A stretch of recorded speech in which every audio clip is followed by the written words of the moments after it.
What's up, guys? NoGimmicksReqd back again, and today I want to speak about something a little. It's getting a little bit ridiculous, and I promised myself I wouldn't get upset in this video or angry or whatever those things are that trigger these trolls or whatever they're called nowadays. But we want to talk about. I want to talk about the community in Dead by Daylight and what exactly it's doing to the game, how it's affecting it, how it's making it shit for other players, some players, not all players, and just how one-sided this argument can be at times. And it's really becoming a bummer to play this game. It's becoming even more of a bummer to be the killer. To be a killer of this game now, and to have fun and just understand that it's a killer's job to kill people. Now, before we get into it, though, I want to quickly just throw out camping. You know, people don't like campers. I completely understand that. It's a frustrating thing. However, it's a thing that we all go through. It's a thing that we all have to put up with. It's one type of way of playing. You know, that sucks. Sometimes it can be bullshit, but we all put up with it. So why is it when it's just a mess? But anyway, we'll get into that.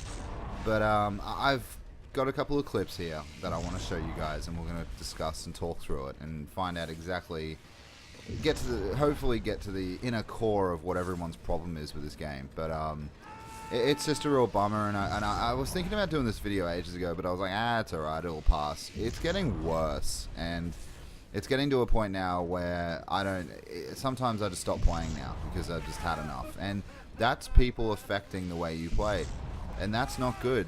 That's what they want, and they're getting that, and I have no problems admitting that.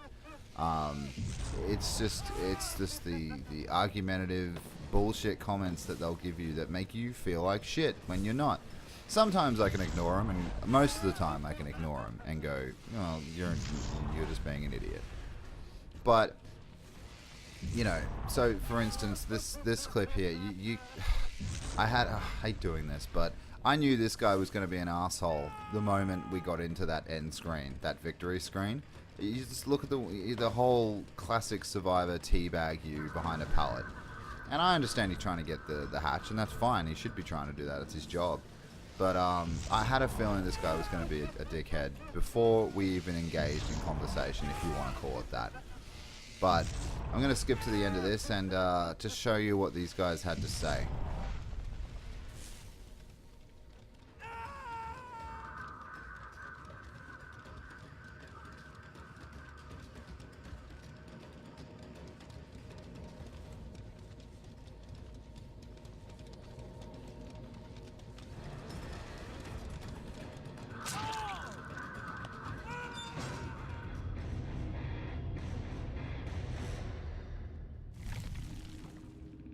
So as I said before, I knew these guys were going to have problems. Straight off the bat, faggot killer. And I'm taking it at a grain of salt at this point. They're calling me all sorts of names, and how they're pretty much telling me how I play the game, and it's wrong, and it's wrong behavior. And that's fine, that's his opinion, but it's just absolutely in my day the way he talks to me. And then he gets his friends to talk to me. And that brings me to my next point. Survive with friends is probably the worst feature of this game, and it's nothing to do with the devs or any of the creative team over there at Behavior Interactive. They wanted survivors to play with each other as, you know, friends. It makes games fun, right? It's supposed to. But it hasn't turned into that at all. It's turned into this absolute, this is all my opinion, guys, it's turned into this absolute gang up on the killer who got us. And it just makes the game absolutely fucking useless to be the killer now. Not only is it so hard to play against a really well, you know, put together Survivor with Friends team, because it's really hard, but then they give you shit for killing them and whatever. And I've never camped ever in my life. Only when I first started playing this game, because I didn't know what camping was and how bad it was. I did it for a while, for about a week, and then I realized, oh yeah, that's not how you play the game. That's not the way it was designed. But you can do it. I'm not saying don't do it if that's what you want to do, but I definitely don't do it. Then they go on to say, you know, the Centrelink, you're on Centrelink, get a job, your channel sucks. These are just throwing out their names. I mean, these guys are so obsessed with me at this point that they've actually looked at NoGimmicksReqd in the game and gone, that might sound like a YouTube channel name. And they've actually researched it, all the while being dead for about 10 minutes, waiting just to get to that screen with all their pent-up steam and just release it by calling me gay. And that's fine. Don't know what he has against the gay community personally. I don't know why playing this game and being an apparent camper makes you gay. I don't understand it. But yeah, Survivor's Friends right now is an absolute toxic environment for a killer.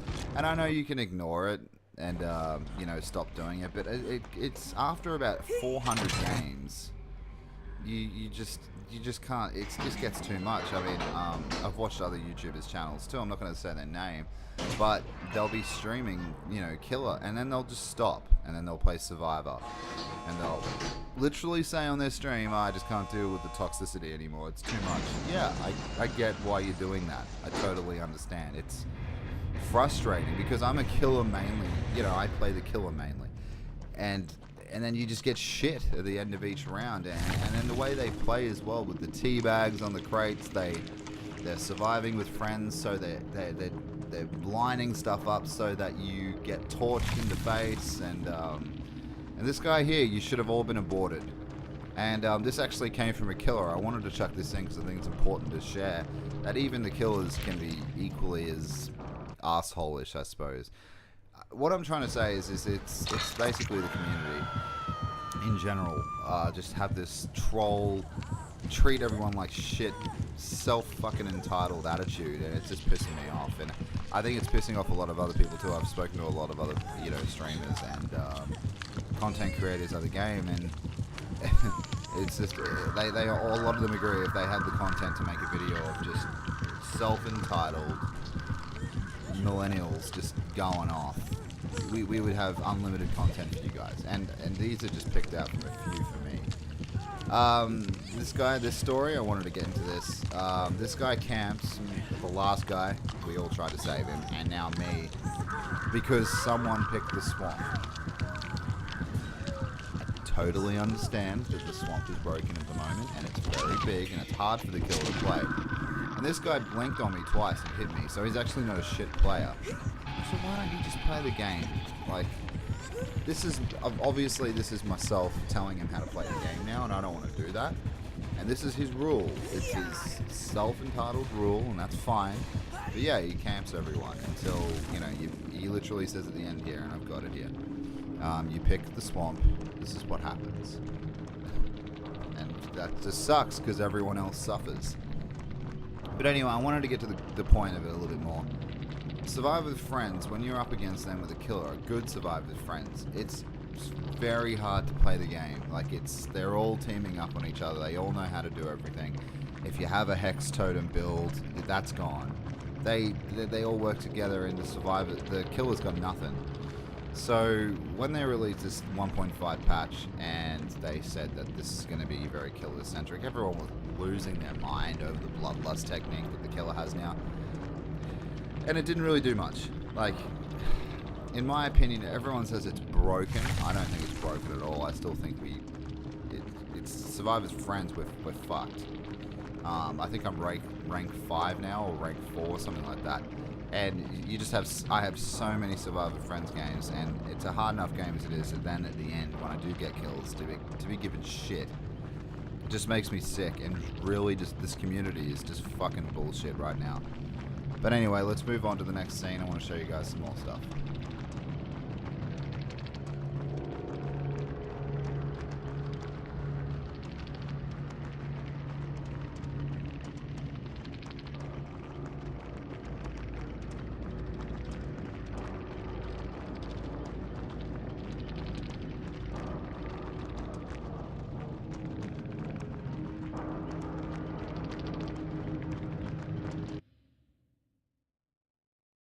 Okay, so with this one I wanted to show you a brief clip before the ending screen. as with the other one that I've done previous. Just to show you exactly what happened. A survivor fucked up, and then another guy ran in to try to get him, and then another guy runs in, and I've already got 2 on the hooks. And this is classed as camping, because they keep running in all the time. And as the killer, it's my objection to kill them. So that makes sense, that story. And these guys were Survivor friends. Most of what I'm showing you today is Survivor friends. I've even double checked just who they are and what they are, because I write down their names now, which is getting a little bit psychotic, but I want to know exactly who I'm facing now and remember names, because these guys are just an arse, and I don't get why. And they'll blame it on anything. They'll come up with a reason as to why the game went so bad for them. It's just ridiculous. When you get to the lower levels, it gets stupid. But anyway, these guys start off with, maybe when you host a game, you should have a better internet connection. I've got cable. I'm fine. I check my connection all the time. I check my FPS. I check everything. It's fine. I get that sometimes. It's a rare one, but I do get it, and it's usually the first thing that they'll pop out if they had a bad game, I find. The next, if that fails, because I dismissed that with this guy, the next thing he'll say is, you really pitched your tent there. Because I had 2 people in the basement on hooks, I pitched my tent. They literally kept running in. I could see the scratches on the ground. It was so easy to figure out. And because they're Survivor friends, that's their problem. That's their fault. They don't want their buddy to die, so they're going to go and help them. And I knew that was going to happen. And it just so happened the scratches were all up and down the fucking shack. So I saw that, and I was like, yeah, okay, he's going to go save him. Why the hell would the killer just go, well, I better not save him because I'll get shit for it. I better not kill him because I'll get shit for it. It doesn't make sense. So they never see your side of the argument. It's a very... This is my way. This is how we play the game. The other thing I get a lot is them telling me how to play the game. And, like, how I should play the game. Oh, you shouldn't have farmed us. You should have just got points and been happy with it. That's not the way the fucking developers made the game, though. They didn't just say, oh, farm points and chase a guy all game, because you get points from that. You do, and you get 1 pip from that, but you're not gonna get many points from it if that's all you're doing. And here's just another example of sweet camp you got going there. It's just ridiculous. If you kill all 4 Survivor friends, you are instantly an asshole. I was thinking about doing another video as well, guys, where it's Survive the friends who say good things. And some of the cases, I've got the recordings of I've killed all 4. And some of them say amazing things like, oh, good killer, or well played, man, you did really well, scared the shit out of us. That's really refreshing to see, and I love those guys, and I always make a point to comment back. And some of them are really good players as well. But anyway, this is just an example of the community, guys, and how much I'm fed up with it at the moment and how they need to fix it. I think the day they get 2 killers versus 8 survivors, whatever the hell they were talking about earlier, I think that needs to happen sooner rather than later, because the killer actually needs backup now, and I can't believe I'm saying that.